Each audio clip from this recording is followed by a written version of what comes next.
And you don't have to hit the hook, but I would like him to hit some of them. Yeah, absolutely. And I mean, we've seen this matchup played in the bottom lane already. Track at that tournament, it was actually hold the thought. First to fight in the bottom side, but they're on top of the lantern. Teddy has to flash. A single auto would kill him, and these guys won't burn him down. But now it's time for the top side. Rooted in place. First blood will go through to SKT. And this just is not. You can see that Chachi can't get this wave in for himself, so they're going to try and push it in. This, most of the time, would just be acknowledgement of a freeze. However, it is going to turn into a team fight right now because Clit is here. Battle is in. Chachi at 200 HP does have flash, but Cocoon goes on to Xerxes, who doesn't have the ability to get out. This Gragas cannot find a way to leave, puts in a bit of damage, but Khan is going to get a second right now on this Lucian. But it's just about making. Ooh, Flash gets him to safety, but over the wall! Kabe's there, flashes right back out. That was pretty. You had to get something, because what I was about to say is the fact that Splyce have now taken 2 different runs at SKT and they haven't gotten anything, whereas when SKT make their plays, it is paying off with kills. But they hard forced that one and now trying to force more. 3 versus 2 down here with the true shot, or the ulti on top as well. Can't play without the first one. There we go. Chachi claims the kill credit. Clit's trying to run. They've traded now the first kill. Second comes in. This is Splyce picking up a lot right now as Khan has to run the cooling on, but can't find the kill.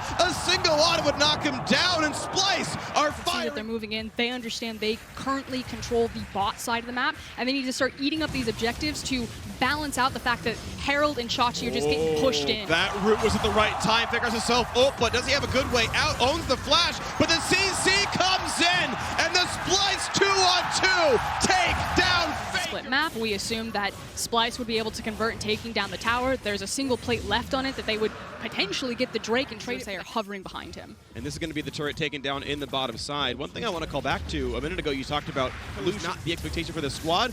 Hex flash over the wall. Northscarin lands the hook! They're going to land everything! There's never going to be a moment that Khan could look for the flash out. And this is what actually more action potentially in the mid lane, but this is what I meant. Those lane assignments were just bots from SKT. They grouped around mid to fish for the correct assignments, and they did not get it right. That means that Khan is now being denied even further farm.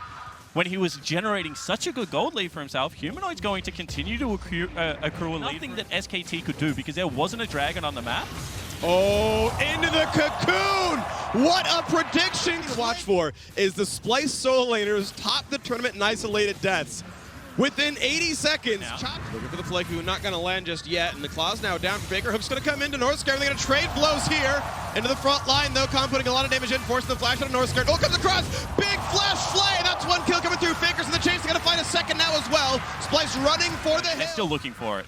All right, 3 versus 5. A lot of damage towards Humanoid. Faker first to mark that one, and the jungler. You got to find him. He's nowhere nearby. Smite cannot possibly come through. The Smite is there for Clit, of course, because their first 15 minutes are great. They have to play it. They have to play late game. They played SKT, and they play the LEC close, and then mid-game happens, and if you want to win a game, they got to take it to late game, because their mid-game, just sadly, it's not quite there. They're getting picked off, and SKT now have a lot of road to run with. I do like Splyce.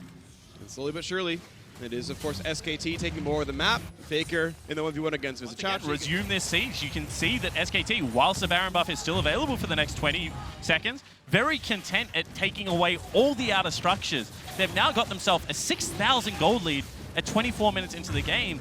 And whilst they're good, might be in a bit of danger. Oh, danger to Northscarin, though. The cocoon over the wall lands. They hook him right back in, and it's time to knock down the mid inhibitor turret. Baron's not up. They crack the base anyway. This inhib is gone.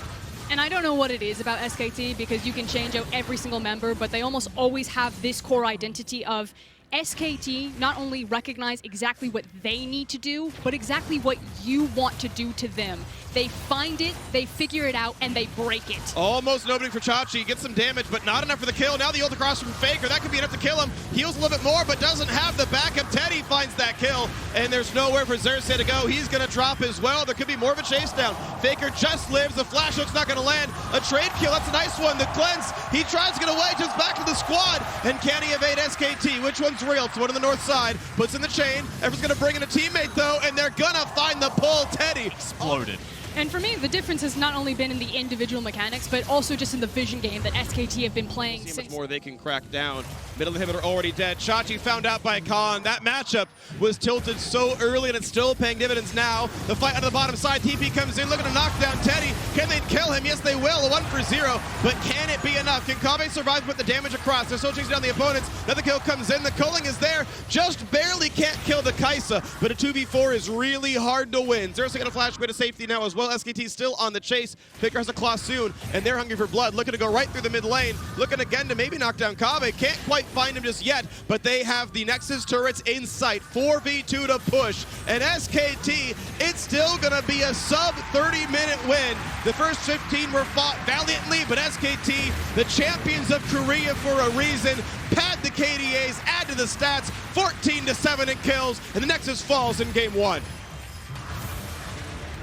And a commanding victory from SK Telecom in the end, but that was a fairly competitive early